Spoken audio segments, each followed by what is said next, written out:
नमस्कार। आज राफेल मुद्दे की बात करेंगे। राफेल का केस एक बार फिर से खुल गया है, लेकिन इस बार भारत में नहीं बल्कि फ्रांस में इसकी सुनवाई होगी। चलिए अब समझते हैं कि ये राफेल का मुद्दा क्या है। दरअसल ये एक लड़ाकू विमान है। कांग्रेस की सरकार ने 126 राफेल विमान लेने का सौदा किया था, जिसमें 576 करोड़ रुपए का एक विमान पड़ रहा था।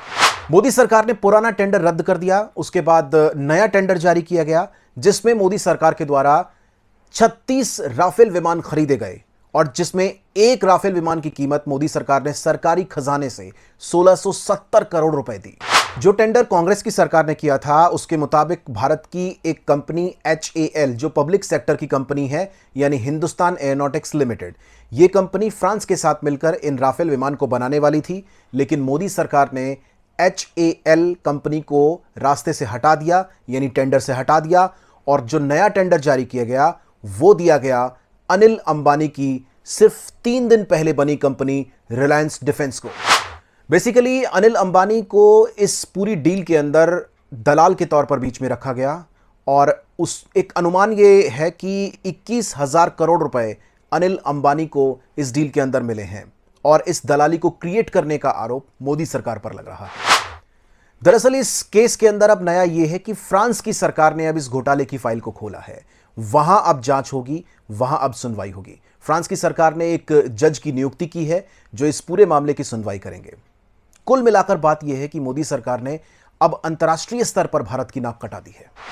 दरअसल भारत में एक जांच और एक सुनवाई पहले हो चुकी है। भारत के अंदर राफेल का यह केस सुप्रीम कोर्ट के अंदर इसकी सुनवाई हुई थी और वहां मोदी सरकार को क्लीन चिट मिली थी।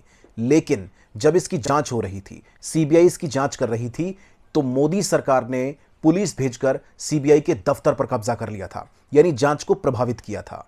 किसको बचा रही थी मोदी सरकार? क्या खुद प्रधानमंत्री को बचा रही थी या बड़े किसी मंत्री को बचा रही थी? ये उस वक्त कयास लगाए गए। उसके बाद सुप्रीम कोर्ट के chief justice of India Ranjan Gogoi ने इस मामले में मोदी सरकार को क्लीन चिट दी।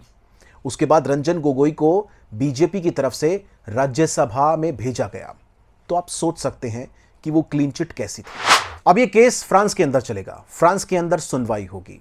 वहां दसॉल्ट एविएशन को भी बुलाया जाएगा जो फ्रांस की कंपनी है, और हो सकता है कि भारत से अनिल अंबानी की कंपनी यानी रिलायंस डिफेंस को भी बुलाया जाए। हो सकता है कि भारत सरकार को भी बुलाया जाए। कितने शर्म की बात होगी, अंतर्राष्ट्रीय स्तर पर जाकर एक घोटाले के अंदर भारत सरकार की पेशी होगी, और यह भी आजाद भारत के इतिहास में पहली बार हो रहा है। दोस्तों सोचिए, 2014 में देश के लोगों ने बीजेपी की सरकार, नरेंद्र मोदी की सरकार क्यों बनाई थी? क्योंकि उस वक्त कांग्रेस की सरकार में बहुत ज्यादा महंगाई थी, बहुत ज्यादा भ्रष्टाचार था। लेकिन क्या यह सब कुछ खत्म हुआ है? एक अनुमान के मुताबिक अगर आप विशेषज्ञों से बात करें तो इस वक्त मोदी सरकार के अंदर यह 5 गुना ज्यादा हो रहा है। महंगाई ज्यादा है, पेट्रोल, डीजल, दाल, खाने की और चीजें, दूध, गैस, सब कुछ महंगा है। भ्रष्टाचार अपने चरम पर है, तकरीबन सब कुछ 5 गुना है। तो फिर यह सरकार क्यों बनाई थी? सोचिएगा जरूर। यह सब बातें आपको कोई न्यूज चैनल नहीं बताएगा, इसलिए इस तरह की वीडियो मैं आपके लिए लाता रहूंगा।